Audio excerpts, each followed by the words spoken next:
happy Monday morning, everybody. It's about 6 a.m. West Coast time.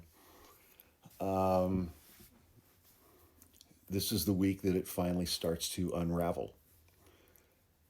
Late last night, Sunday evening, Donald Trump posted to Truth Social that Republicans in the House and the Senate should vote in support of the discharge petition compelling the Department of Justice to release the Epstein files after he spent the entirety of this past year trying to prevent that from happening. And he didn't have some internal epiphany, but what he did have is a bit of a come to Jesus moment, I'm sure, with Mike Johnson and Steve Scalise and other Republicans in the House.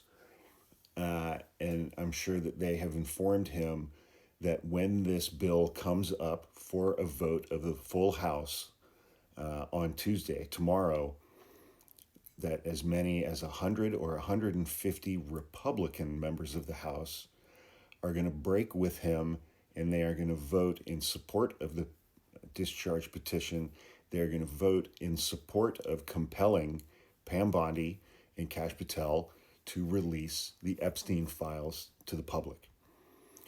Now, this isn't a circumstance like we've seen in the past, where there have been such tight margins in the House that when a bill is not going to go Donald Trump's way, he has to call 3 or maybe 4 Republicans. This is going to be 100 or 150 members of his own party voting in support of ending the government's cover-up for Jeffrey Epstein and his co-conspirators. And it's not hard to understand why these members are flipping. And I can just envision individual conversations. They'll be like, look, I voted for your big, beautiful bill. We're taking away health care from tens of millions of Americans. I was on board with you during the government shutdown and ending the Obamacare subsidies and withholding SNAP benefits from 41 million Americans and 14 million children. But voting to conceal the Epstein files is a bridge too far. I can't go back to my home district and spend the next year leading up to the midterms trying to explain to my constituents why I voted against releasing information on the largest pedophile ring that this country has ever seen. There is no justification to vote against doing that. And I don't want to face a primary going into the midterms. I don't want to have a Democratic opponent who just runs endless television ads saying that I support pedophiles. That's too much. Plus, it has the added benefit of being the right thing to do, which I know is anathema to most Republicans, but in this case, it's actually the right thing to do. And, during Donald Trump's first term, during the 2016 campaign, first it was Pizzagate. The perpetrators were Democrats. That was Hillary Clinton.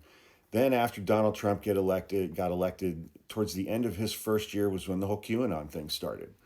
These cryptic posts about a left-wing cabal of child sex traffickers that was all Democrats and Democrat donors and lefty Hollywood types and lefty billionaires. Again, the right group of perps. And Donald Trump was built up into this figure by his base as he's the one who's gonna bring it down. He's the one who's gonna expose everything. Well, Pizzagate was bullshit. QAnon was bullshit. Jeffrey Epstein is real. There are survivors. There are human beings who survived that monster and his friends. And they have been speaking out. They are real. They are real.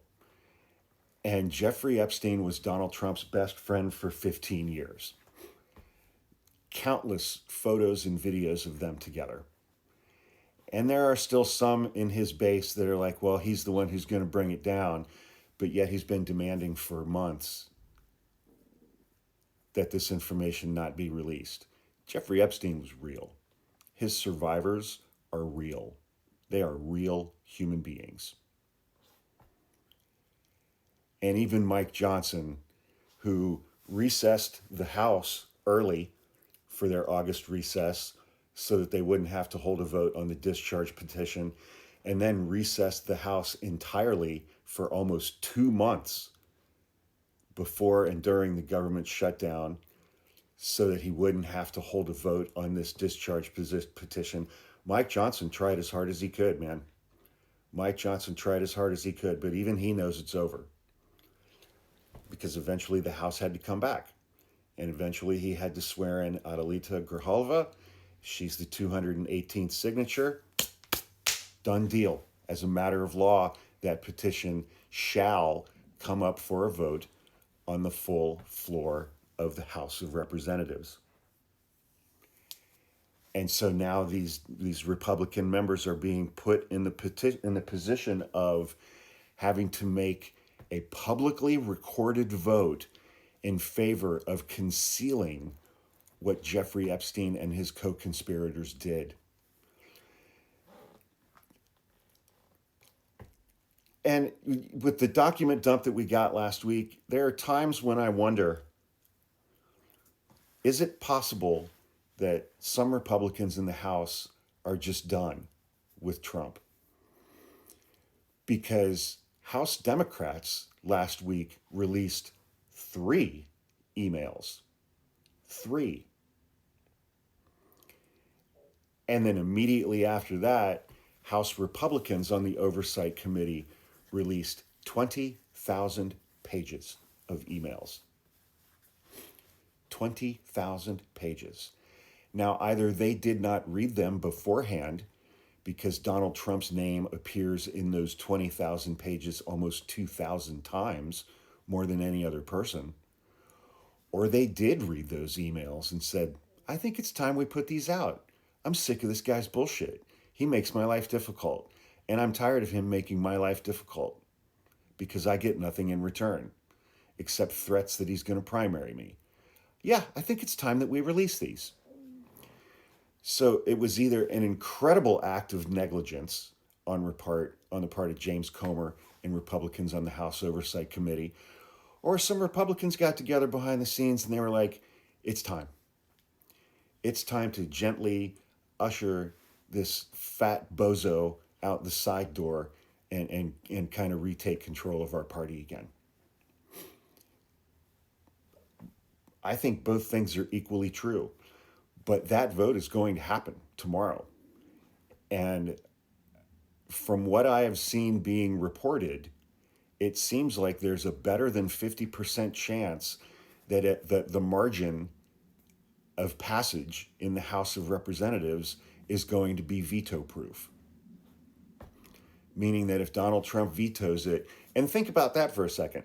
Think if the House and the Senate both vote overwhelmingly to release the Jeffrey Epstein files, and then Donald Trump vetoes it. The guy who his base thought was the hero who was going to uncover all of this stuff. And he's going to veto the bill? Is he really going to veto the bill? What are Trump's interactions with the press going to be like for the next year? I don't care what else he does. Mr. President, could you please explain your veto? That's all it's going to be. Republicans in the House and the Senate don't want that to be the next year of their interactions with the press and their interactions with their constituents either. Why are you covering up for pedophiles? But look at our economic plan. We don't care about that. Why are you covering up for pedophiles? This is the week that it all starts to unravel. Because thanks to Thomas Massie and Ro Khanna and the survivors who have spoken out, this is the week where the rubber hits the road with the discharge petition, and it cannot be stopped. This is the week that it all starts to unravel. And Donald Trump knows that, and that's why he put out that Truth Social post last night telling Republicans to vote in support of the discharge petition so that he can take credit for that vote. He wants credit for it.